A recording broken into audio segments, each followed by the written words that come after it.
So I would love to introduce to you all Out and Equal CEO Erin Euretas, who's going to kick us off and give us some opening remarks before we get into our panel discussion. Welcome, Erin. Thanks, CV, and hi everyone. Hopefully you can hear me okay. I'm just blown away by these numbers and all the energy coming through in the text. Everyone who's chatting in from all over the world, it's really incredible. I am Erin Euretas. I use she, her pronouns, and I am an incredibly fortunate CEO of Out and Equal Workplace Advocates, the premier global organization working exclusively on LGBTQ plus workplace equality now for almost 25 years. So welcome to our 2022 Global Pride Forum, where we have convened our partners and friends, all of you from all over the world, to celebrate Pride with us. I am so honored to be part of this important event today and addressing this quarter's really timely topic, the bonds we forge together. Although we are celebrating together today, and we know that Pride events are happening this month and all over the world year round. But while Pride may be the one opportunity to bring our community to the center of the conversation, we need to practice this all of the time in every office, on every team, and with our family and friends. So in planning for this event and discussing it with our partners in the US, Latin America, EMEA, and APAC, thinking about how we should approach our Global Pride event this time around, one theme really rose to the forefront in every single conversation, and that was hope. We've been through so much together over the past few years. I'm remembering when I spoke with you all at this Global Pride Forum last year, our theme was Pride and Resilience. But this year, what we need most is hope and inspiration to sustain us. And what better source of hope and inspiration than to reflect upon the bonds we've forged together as a global LGBTQI plus community. Even in the face of adversity, we come together across our differences, across borders, across generations to celebrate Pride. And working as a community of LGBTQI plus people and allies, we have signed on to corporate statements that urge our governments to protect our rights, like the one that Out and Equal organized in 2018 and is organizing again now, to demand respect for LGBTQ plus people during the 2022 general elections in Brazil. We've pushed the envelope on inclusive policies in our workplace to create spaces of belonging for everyone, as seen by the full 91% of Fortune 500 companies that now have gender identity protections enumerated in their non-discrimination policies. And this is up from 3% in 2002. We formed ERGs, BRGs, affinity groups, and DEI councils that have become the new norm in the workplace and are catalysts for positive culture shifts, both in and outside of the workplace, affecting a sense of belonging and building bridges with local community partners. And we have lifted the voices of leaders from around the world to advance more adaptable, localized solutions to workplace inclusion, decentralizing a Western approach to DEI work. This is why Out and Equal works in partnership with business inclusion councils around the world to produce multilingual toolkits and guides. While we reflect upon and honor this progress, giving credit to ourselves and to all of the LGBTQ plus heroes that have come before us, of course, we know that there is still much work to be done, but we are no good to the movement if we are not good to ourselves.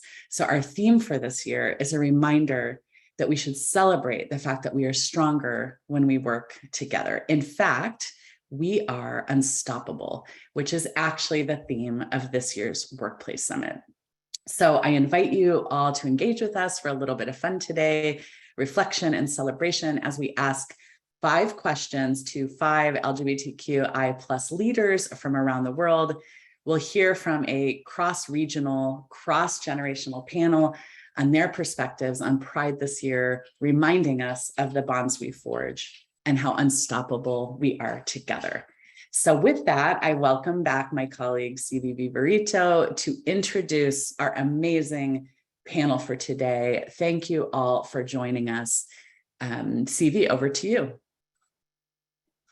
Awesome. Thank you so much, Erin. And again, welcome everybody. My name is CV Viverito. My pronouns are they, them. I am the Deputy Director of Global Programs and Stakeholder Engagement at Out and Equal. And so just as Erin mentioned, we're here to celebrate Pride together. With our session today, the bonds we forge together.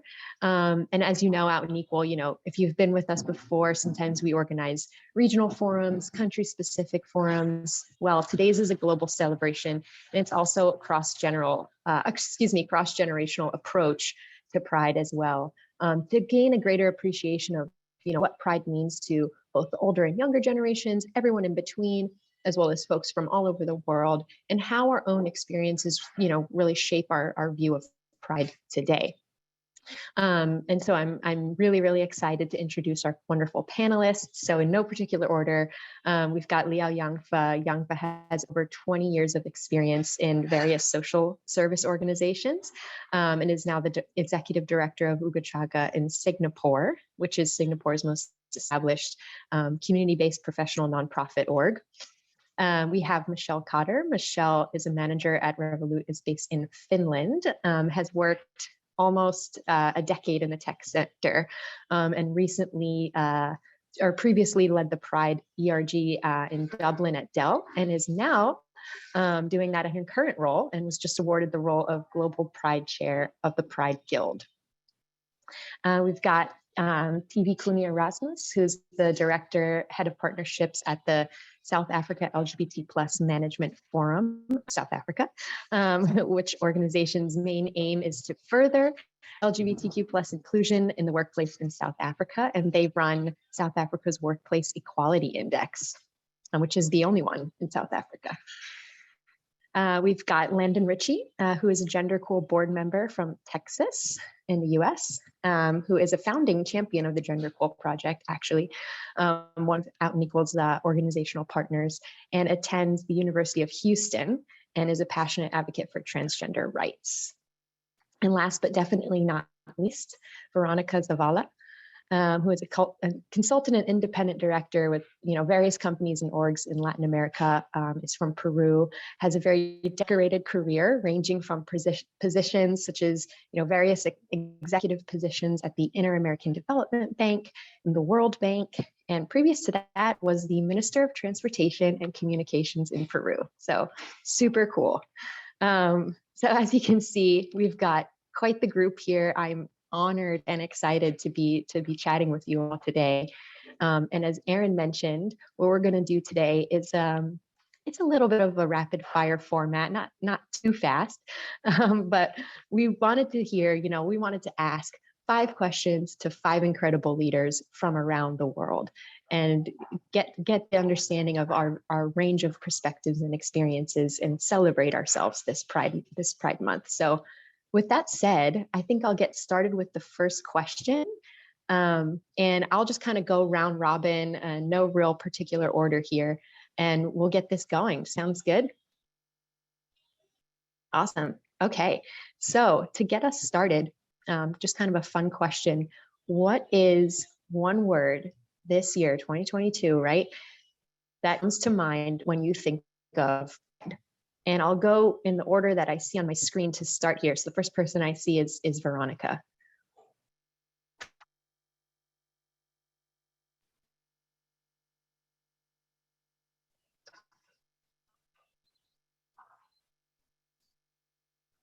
Stevie, you're muted as well. I'm sorry, I was muted. The one word I would say is freedom. That's a good one, Veronica, freedom. All right, what about you, Landon? I would say authenticity. Freedom, authenticity, love it. People are agreeing with you in the chats already. Okay, what about you, TV? My word is resilience. I love that, yes. So we got freedom, authenticity, resilience. And what about you, Yangfa? It's easy. Community. Ah, of course, community. What about you, Michelle? I was going to say freedom as well, but I had a backup. So I'll say relief. Oh, relief. Nice. So freedom, square, community, resilience, and relief. Okay, and we've got tons more words coming through in the chat here. Safety, acceptance, joy, among many others. So it's interesting to see we're such a broad community, and it means different things to us in different moments. It might have meant something different to us in last year in 2020. Next year, we could have a different interpretation as our own life experiences change. So it's just interesting to hear what we all think of it, and important to kind of reflect on the many, many different things that Pride means to people. And so speaking of, maybe we can think about now, you can tell us all a little bit about, what was one of your most memorable Pride experiences. And why not, I'll just go in reverse order here. That's okay with you all. And I'll start with Michelle. Yeah, absolutely. This is honestly quite an easy question for me to answer. I'd be surprised if this answer ever changes, but you never know. I think the most memorable Pride experience I have was the marriage equality vote in Ireland. So it was the 22nd of May, 2015. I was 24 years old, and I remember the campaign vividly.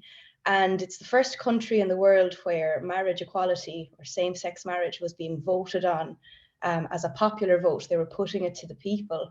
And Ireland is a traditionally, religious state and quite conservative, and expectations were that it was going to be no, but hopefully close, and that was going to be our, the positive, that the silver lining, that it was maybe close. And I remember standing in the ballot box that day, being given my ballot and ticking yes for marriage equality, and just kind of hoping, and we'll see what happens. And I remember watching the count live on TV, and the numbers going up county by county, and climbing, and it was looking like maybe we might actually have it, like it's 54%, 55%.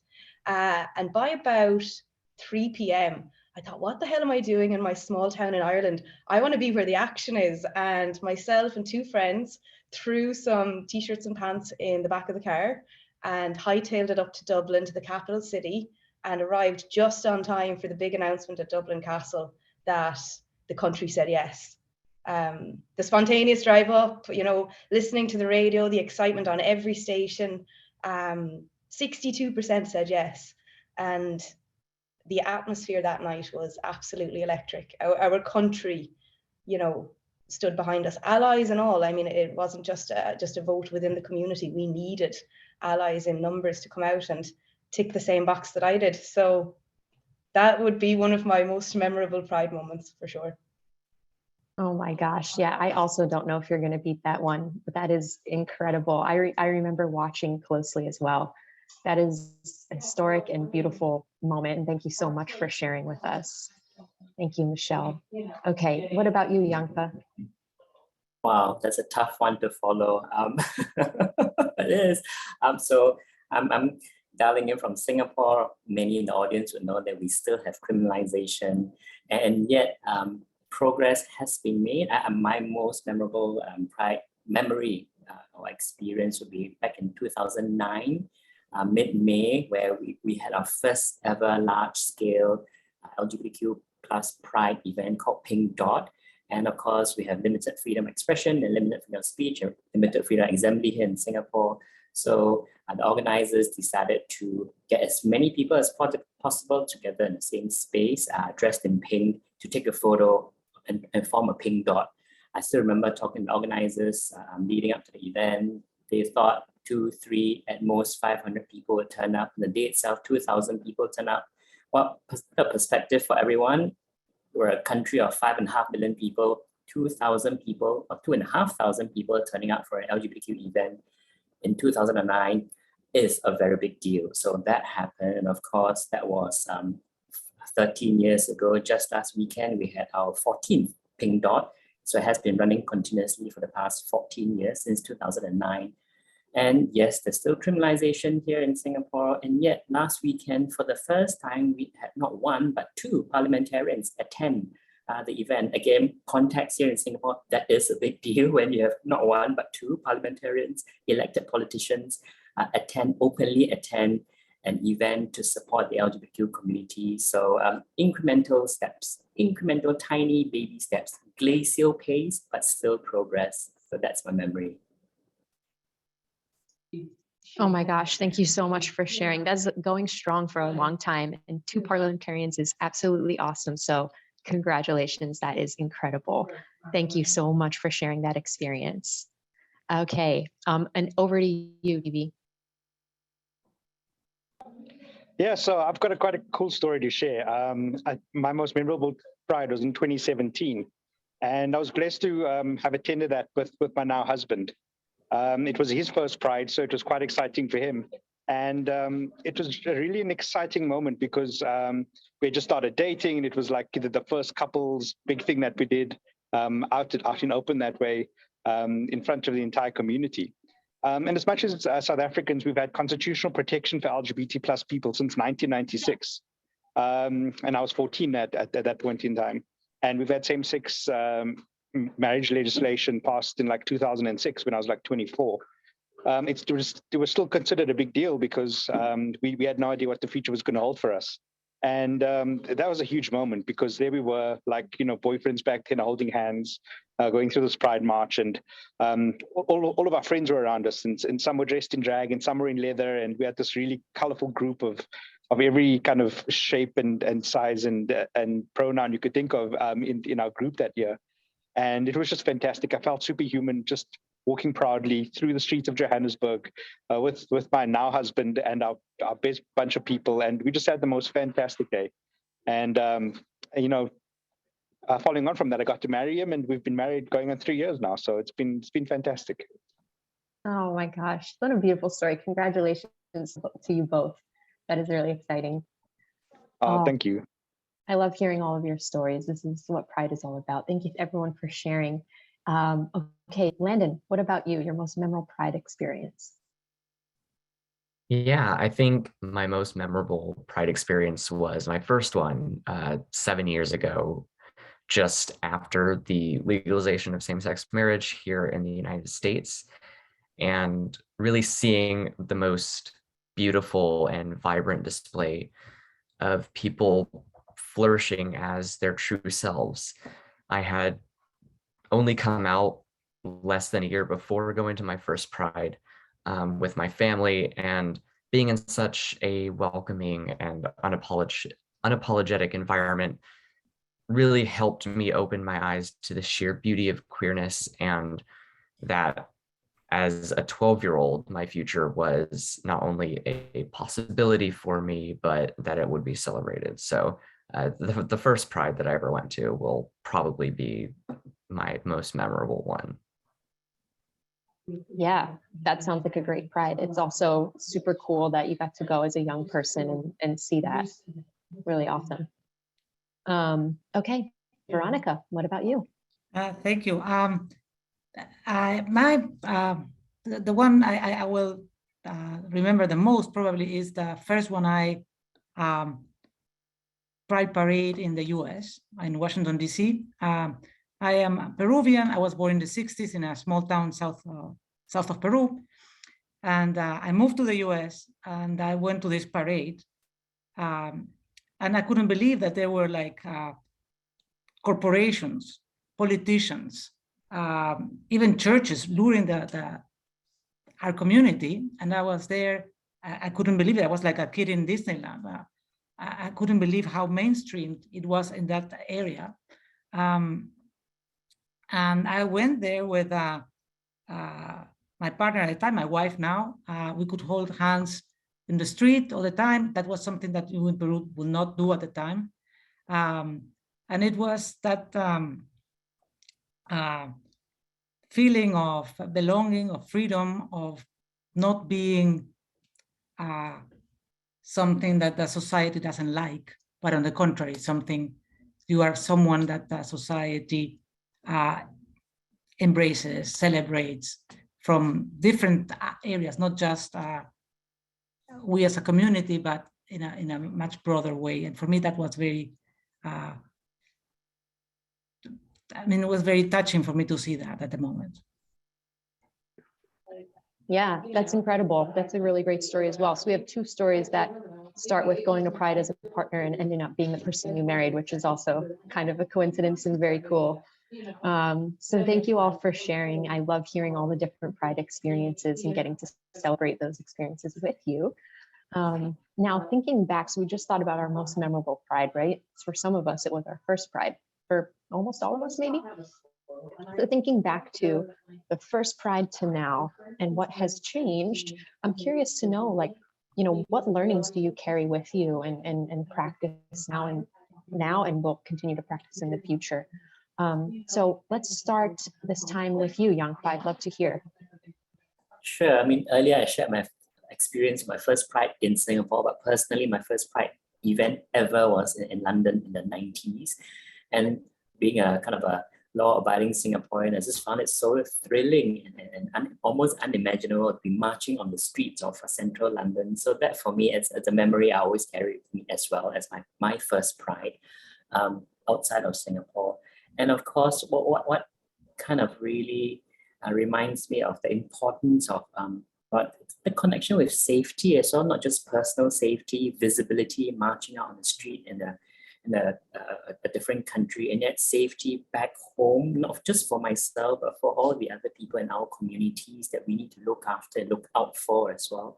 And of course, the language, and that's something particularly and very hold very dear to my heart, the language we use around safety, and not just physical safety, also emotional safety, relational safety as well. I mean, physical safety we know about, whether it's out there, events and looking after people's physical safety. But even when it's not June, come 1st July, between 1st July and 31st May, all the things we need to do to keep everyone safe all year round as well, whether it's in language, in the workplace, within the community as well.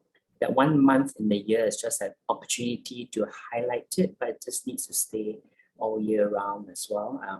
Language, in terms of things we need to care about, the communities, the marginalized communities within our large queer rainbow family. So that is something I continue to carry with me. And of course, I'm trained professionally as a social worker, and the work I do with the rest of the community is also so important. So that message of safety and community and language that we hold so close to all our hearts as well. I love that. That's something that I try to carry with me today as well. I really like the way, especially in recent years, that our conversations about mental and emotional well-being, safety, inclusive language, they're all starting to overlap, become a much more intersectional conversation and approach to the work, as they should, right? So thank you so much for sharing. That's such a great point. Okay, let's maybe hear from TV next. You know, what learnings do you carry with you today, thinking back through all your Pride experiences? I think the biggest learning was, you know, we had a different journey to most of the world. We had legal protection first and constitutional protection very, very early. So we didn't suffer a lot of the harassment and criminality that other places in the world did. But where we lagged is that our corporations lagged. So we didn't have the mass uprising that lots of the other world had, that kind of forced politicians to a table to say, you know, the time is now. We had that up front, and what we had was the lag of civil society meeting corporate South Africa to make the workplace more equitable, the workplace a safe space to be. And a lot of our journey has been fighting for those rights. So in many ways, we had an opposite journey to most of the other world. What that did allow us to do was to take the learnings of what was implemented elsewhere and fast track what we're doing here. So, you know, corporations are largely global, and that gives quite a lot of useful information to get corporations willingly to a table to help change the workplace to mirror what we actually have in our society. So that's been fantastic. That's really interesting. Thank you for sharing that. That's a kind of a unique trajectory that South Africa has had. Yeah, very, very cool. Okay, Veronica, what about you? I want to reflect a little bit on the same topic of how countries evolve. And the case of Peru is a sad one. I mean, we are going kind of like backwards. I mean, the support for marriage, for example, is not there, and what we have been seeing is, besides the organized community, the biggest support has been corporations, and that kind of prompted what TV was saying, is in countries like Peru, Panama, Latin America in general, the big corporations kind of like set a tone, set a standard, and they are able to pull, because other companies try to emulate the corporations. And it's been interesting that although they make mistakes all the time, and I can talk about that later, seeing that corporate side has been very, very important to bring the conversation, but still we are lagging. I mean, it's a society where we need to continue eroding that conservatism, religiousness that is divides instead of adding, and doesn't allow people to be themselves.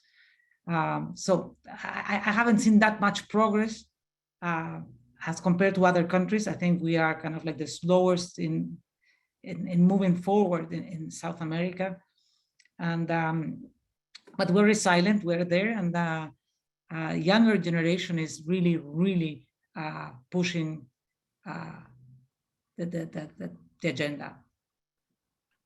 Yeah, absolutely. But thank you for sharing that perspective, because that's really interesting as well. Lots of times in most societies, the two biggest sources of power are going to government and private sector. So we definitely need both stepping up. So yeah, thank you for sharing, Veronica. Okay, Landon, what about you? Yeah, I mean, a lot has changed over the past 7 years, and I know has changed even more since the 90s when Yangfa attended his first Pride. So I don't even really know where to start. I guess in some places, like Pride celebrations getting bigger and bigger, and even ones popping up in places where they hadn't ever been before, is something that really brings me hope. But other changes like increased violence and threats of violence that we're seeing against our communities is really a reminder of just how far we still have to go. And I mean, since 2015, I've learned so much about myself and my community and the nature of this work. And I think one of the central learnings I have and will continue to carry with me is just how important it is to remind yourself of the progress that has been made when in the face of a lot of the challenges that we're seeing today, especially in Texas with our legislature and state agencies threatening families of trans youth. So it's just important to, in the face of these attacks, to remember, you know, progress has been made and will continue to be made. It's just a matter of pushing forward. I love that, Landon. Thank you for sharing. Oh, it's interesting you say like what you learned about yourself is kind of reflective of your, you know, the learnings that you carry with you today. And when we zoom out, this is an important reminder, Landon, so thank you. When you zoom out, you really do see great progress. But it's hard to kind of practice that all the time, especially when we're in the midst of, you know, attacks against our community. But it's helpful to practice that sometimes, because it can help kind of calm and give more motivation to keep pushing forward. So thank you, Lyndon. Okay, and Michelle, over to you. Yeah, I think for me, what changed most is probably visibility. You know, LGBTQ plus representation felt almost non-existent when I grew up. I grew up in rural Western Ireland, you know, and when I think back to my first Pride and kind of the nerves and the excitement I felt heading up to the city, I didn't know what to expect. I couldn't wipe the smile off my face, just waiting to kind of drop the mask and be myself. And Pride was such an amazing celebration, and it always is. And I don't think I've ever felt quite so free. But, you know, Sunday rolls around and you get back in the car and back into your proverbial closet and head home. And when I think of then to now, I think, you know, the country I grew up in changed, and Pride isn't just restricted to a weekend or a month in a square mile in your capital city. I think, corner shops in small towns and villages now have, rainbow flags in their windows. We pay with cards that have rainbow colors on the front. I think, my biggest learning was that visibility really does matter. And, these days when I look at the environment around me, both in Ireland, Sweden and Finland, where I kind of base myself between the three, just try and avoid it. Pride is coming for you, whether you like it or not. It's probably the most uncomfortable month of the year for homophobes. So visibility is key. I think that was my huge learning. That's really funny. I love that. Yeah, visibility is one of the major pillars that we need all the time. It's really, really helpful in getting our message out there. So thank you, Michelle. Okay. We actually, a lot of us touched upon it already, right? Like the private sector aspect of Pride. So my next question, of course, being out and equal, right, is curious to get your perspective of how companies can celebrate Pride in a meaningful way this year, wherever you live and work. So this time, let's start with Phoebe. So, I mean, we're seeing, the biggest explosion we have in South Africa of corporate participation. I've never seen, companies this involved, so many inquiries on how to start affinity programs and workplace programs. The amount of peer pressure corporates are putting on each other to be seen as best in class, which, bodes well for employees and societies at large. So it's been really fantastic this side, especially post-pandemic. We had no idea what was going to happen, if the company's going to cut back on marketing, were they going to just kind of do very low-key internal campaigns. But companies are out and just doing wonderful things. And, if I just look at what could be done a bit better, it would be great to see, corporates get involved in some of the smaller towns and some of the smaller cities in their Pride marches, because, quite often those Pride marches are really underfunded. And those organizers just really sweat to pull things together. And those communities always just suffer the toughest challenges, like the worst discrimination, the most violence, compared to living in a very liberal urban environment that I do. So it would be great to just see corporates diversify some of that spend and help raise those communities too, because it's all good and well for me. I live in a large city. I live in a very liberal neighborhood. I can be as out and proud as I want to, but if you try that in some of the other kind of really conservative parts of South Africa, you'd struggle. And we're the most liberal place on the continent. You take that across a border, and things change pretty quickly. So yeah, I'd love to see a bit more of that happen. Yeah, absolutely. I love that. Yeah, great point. And people are saying the same in the chat. Great point. Okay, Veronica, over to you. Oh, thank you. I have two comments. One, I think it's important, the consistency between the Pride Month and the rest of the year. In Peru, we have presented the organization I've joined. We have certified some companies, more than 40, and some companies are doing a lot of effort into trying to be inclusive and be consistent. But you still see that companies are in June, they put the lights with the rainbows, they do a lot of that, and the rest of the year that kind of doesn't get any traction. And I think that one thing companies can do is be consistent the rest of the year. And for me, that basically has to do with communicating your values to all your workforce, your clients, your partners as a company. We just had an example, very sad one, a company that belongs to a group that is progressive, and they were projecting the movie, what's the name of the movie? Follow up on Toy Story, Buzz Year, something like that. Lightyear, sorry. And they decided that in the promo of the movie, say, okay, this movie has scenes that could be contrary to family values. I mean, they express it as ideología de género, which is the most backwards phrase of conservatives in Latin America.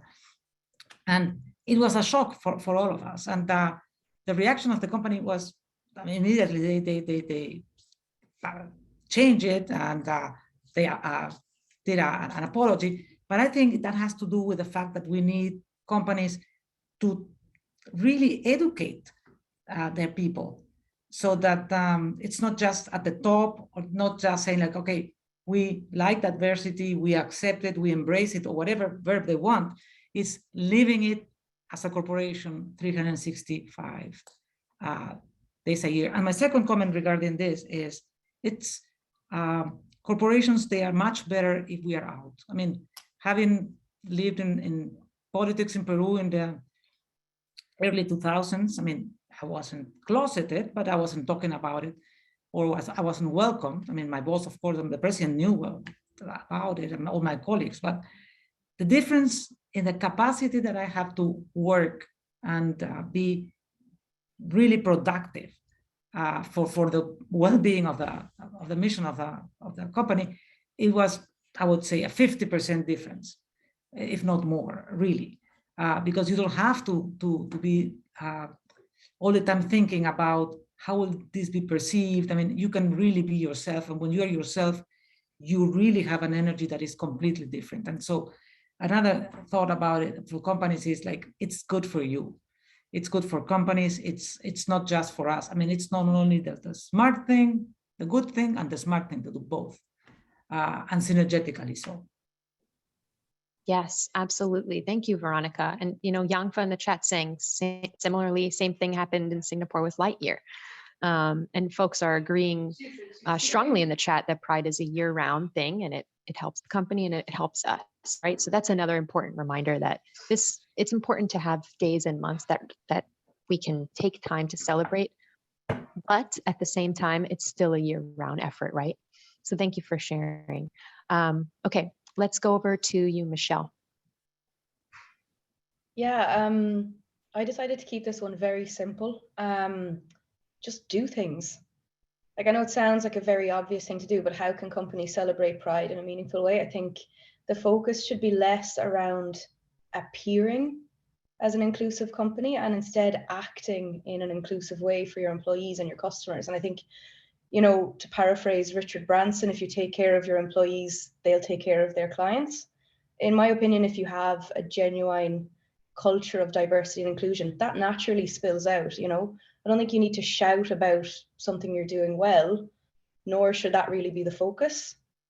So I think employers shouldn't be acting ethically for a pat on the back or to improve Glassdoor reviews or, you know, reduce turnover for nominations, for awards, for all of the various reasons that they sometimes do, but rather because it's the right thing to do.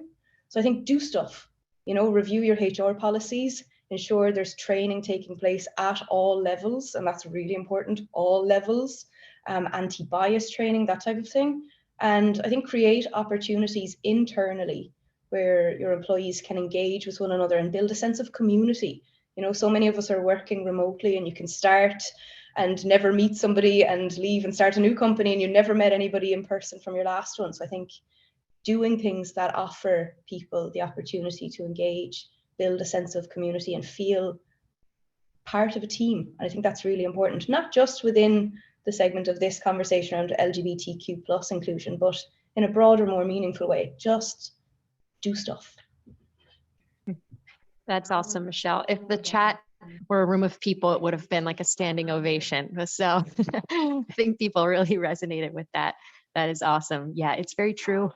Excuse me. Not only that, but when things are done for the right reason, you know, you're measuring for the right types of impact because you're doing it because you care and you know it's the right thing to do and you're caring for your people. And then those efforts can continue to grow accordingly. And it's just a positive cycle. So thank you so much for sharing that really, really important note. Landon, what about you? I know GenderCool works a lot with different companies, and you probably have a really unique perspective here. So curious to hear your thoughts. Yeah, for sure. So in particular to where I live in Texas, lawsuits and appeals are ongoing regarding a directive from the governor to our CPS, the Department of Family and Protective Services, to investigate supportive families of transgender youth as child abusers. And while temporary injunction was granted, meaning these investigations have been paused and some have been closed completely while cases are going through the courts, families have still been terrorized by agents of the state simply for loving and accepting their children. And I think it's really important, especially during Pride, but all year round, like Veronica was saying, for companies with businesses in Texas to be outspoken against these attacks. Pride is not just a celebration, but a call to action to protect and defend the most vulnerable among us. And companies have that power, if not to directly engage in politics, by testifying and showing up at their personal representatives during the legislative session, then at least to have protections for the families that do live in these states, not just in Texas, but all across the United States, where their children are at risk of losing their support systems, their medical care, and their lives. So I think it's really important for companies to, again, like Michelle was saying as well, not just put on this show during Pride Month to talk about and show off all the good things that they're doing, but to actually put their words behind their actions, and put in place meaningful and tangible support and action for their employees and their clients as well. Thank you, Lyndon. Yeah, and thank you so much for bringing this up, because it's incredibly timely and important. And states like Texas, Florida, other states in the South are going through a lot right now. And companies have the power to make real tangible changes and provide real tangible support. So we really hope that your call to action is heard today. Thank you, Landon. And last but never least, Yangfa, would love to hear your opinion. I'm going to cheat a little and kind of just echo what everybody else has said earlier. Really, like the idea of supporting Pride all year. It doesn't just stop on the 30th of June, of course, from 1st July all the way to 31st May as well. Pride all year, because we are queer all year, right? We don't just stop on the 30th of June. And also, wasn't Dr. Evelyn Carter who said the allyship is a verb as well? Well, maybe let's co-opt that, push that a bit further, and make Pride a verb as well. The action that is not just a badge or a month or a sticker for 30 days. It's also Pride all year. Pride is about doing and being, and also showing up. I think in the chat, somebody mentioned about Rainbow Theatre. I think that's also something to watch out for as well. It's not just doing for the sake of doing, but doing things with meaning. So really do the work that's involved outside of Pride Month. And maybe a very relevant tip for businesses to bear in mind as well: wherever you are in the world, really localize your Pride, localize and engage with local communities, whether in country, in region, across countries in the same region, and have those conversations with local community groups. That's so important. Engaging with the local employees as well. That is always so crucial. So that's what I have in mind. Thank you, Yangfa. Yes, engaging local employees. We've had a lot of different sessions and toolkits around specific tips of how to do that. So feel free to check out the website for more info there. Thank you, Yangfa. Okay, we're running almost to the end of our session. We have a really fun activity that we're going to save time for at the end. So last question to our wonderful panelists, the 5th out of 5 questions. It's a short one, but I think a really important one. I would love to end on this note of hope and inspiration. So if you have kind of one message it could be to your past self, or it could be to the community here, our audience here today, just a message of hope and inspiration that you would like to share today.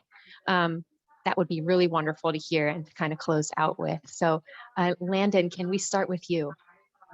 Yeah, absolutely. I think what I would have and did benefit from hearing is that there is space in this world for you to exist as yourself, and that goes for everybody, regardless of how you identify, what age you come out, where you live. Just that there is community for you that will always embrace and lift you up. Amazing. I needed to hear that too. So thank you, Landon. Okay, Yangfa, what about you? I'm kind of reminder of what Pride marches are about. Pride marches are about visibility. They're also about movement, physically moving and moving forward and onward and progress. So maybe it's about, for me, to just keep going and just keep doing. That will be my message. I love it. Thank you, Yangfa. Just keep going, just keep doing. That goes for self-care, that goes for community initiatives, everything. Yes, thank you so much. Okay, what about you, Michelle? Yeah, this was a tricky one. It really made me look internally. What would I tell my past self? And I think of the phrase, "this too shall pass." It was actually a friend from the Dell Pride Employee Resource Group, I'm not sure if they're on the call today, that pointed out that those times in question aren't just the hard ones. So the lows will come to an end and the sun will come out, but in a very similar way, inevitably those dark clouds have a habit of returning. I think that old adage, "I wish we knew we were in the good old times before they came to an end." I think to my past self, I would say, act ethically, treat people with respect and care, and ultimately be myself or be yourself. And if I may, I'll quote my grandmother in a card that she wrote me when I was heading off backpacking in Asia. She said, "Enjoy every experience, the good, bad, and indifferent." So that's probably what I'd say. Oh my gosh, grandma for the win. Thank you, Michelle. I love it. No, it's important to kind of live in every moment, even the ones that aren't so good. As we've heard today, there are things that we take away from experiences that didn't go so well, and that can help us moving forward. So you're absolutely right, and thank you for sharing that. Veronica.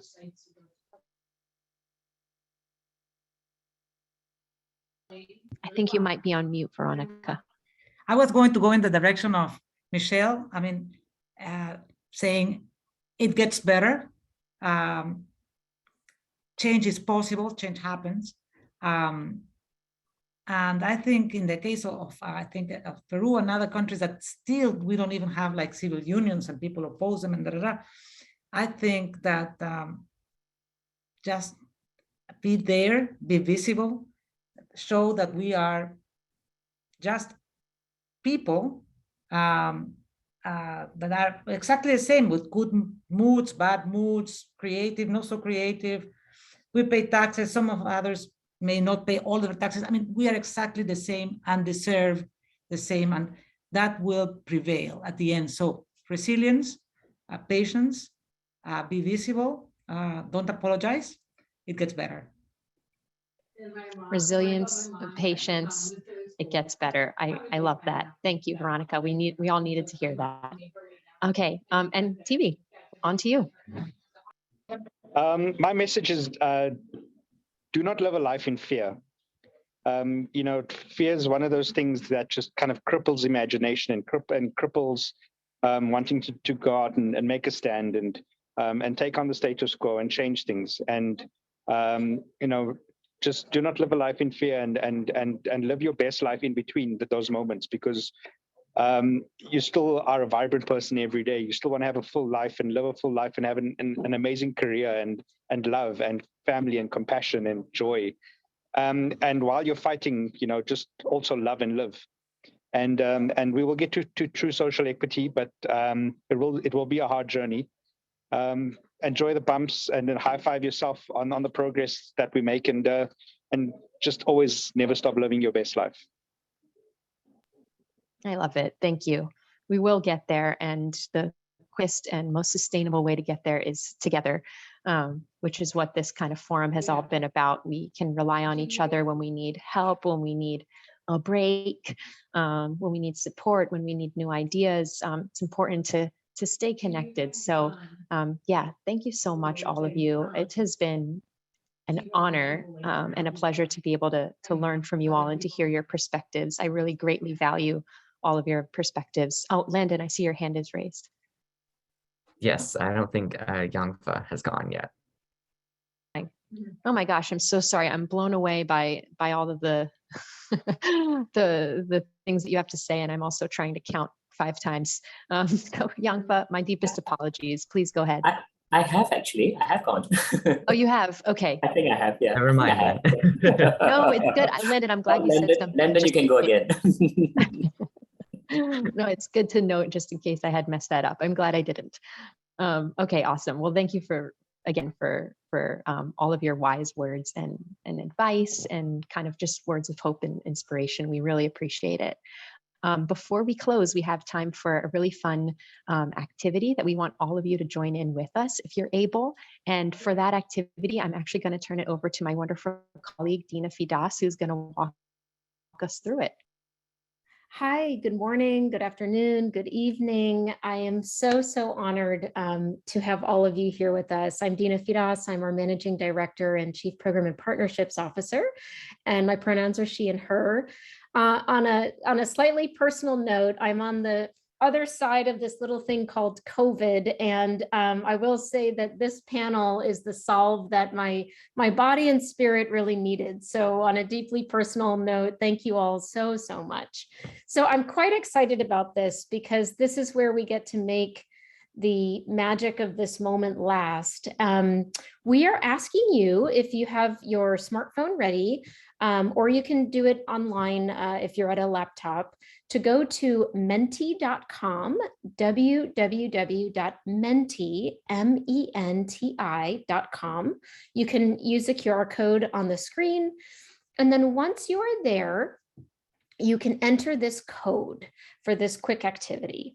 The code is 354-31448. And it is also being put into the chat box. And so just as soon as folks have a moment, I see some of the hearts coming through. Thank you. Once you're in, go ahead and heart so we know that the hundreds that are joining us right now are in Menti. Okay, and let's then go to the next screen. So in our closing now, we would love to ask each of you, similar to our panelists, to share a message of hope, of inspiration, or support this Pride season. That message can be to our big global community. That message can be very personal and to your younger self.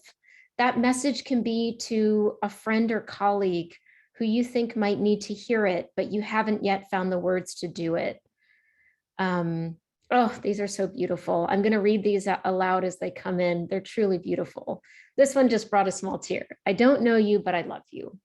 Be who you are no matter what. You are not alone. Love always prevails. You are loved. Pride can only grow. Be bold, be proud, be pride. It actually gets better. I will always be your ally. We have strength in numbers. Love one another. We are family. You are enough. Love yourself. Show up as your authentic self. You never know who's listening. That's pretty magical. Just know that you are loved, seen, and heard. I've got your back. Please stay alive. You matter. You are valid, amazing, and not alone. I'm an ally, and I want everyone to know you're not alone, and I'm here to help as much as I can. You know that you have a family in everyone you meet. Be strong and be the change. Make the world a better place for others by being you. I am standing for you always. Be supportive of the personal growth everyone goes through, whether you like it or not.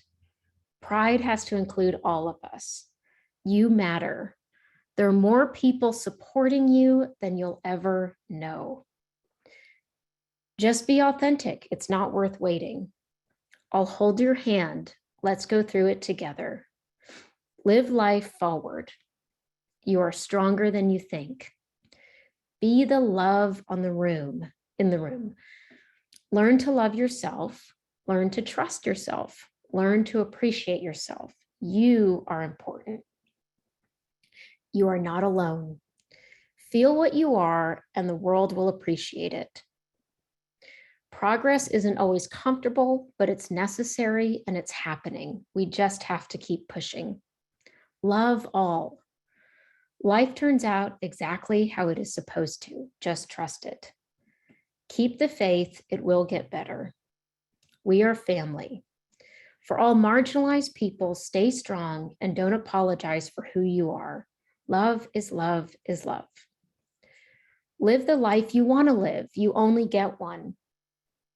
Be purposeful in loving yourself.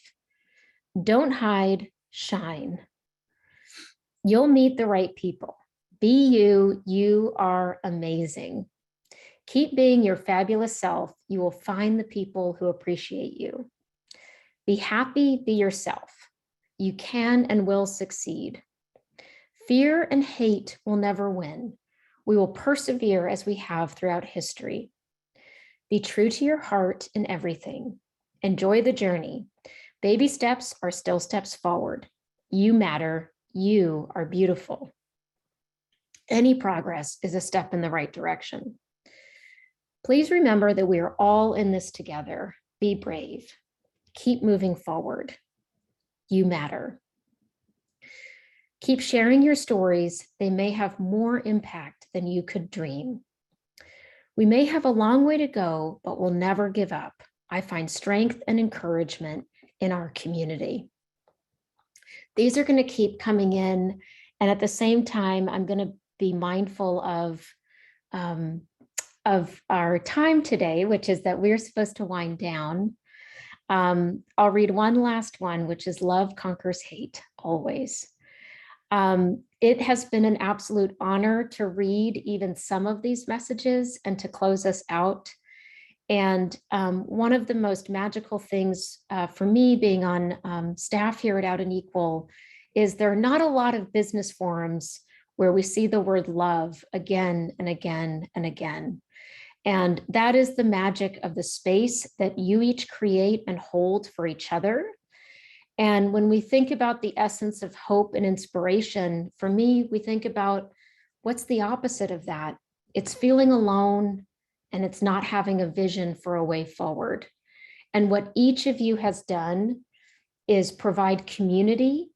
And I hope that everyone who joined us today knows that even if you feel or you are in fact the only LGBTQ or allied person in a room or in a Zoom or in a space, you have this incredible, loving global community around you, and we're all here for each other.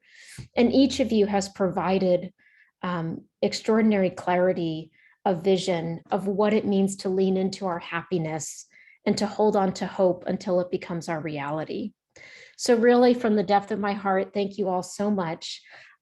These messages will be at Summit this year in Las Vegas, the week of October the 17th. These messages are sacred and we will get to display them. Again, thank you all so much. Happy Pride Month, and deep, deep thanks to all of our attendees and all of our panelists who have shared so generously today. You have absolutely given us hope to many, many more hours and days together in this one huge, beautiful global community. Thank you.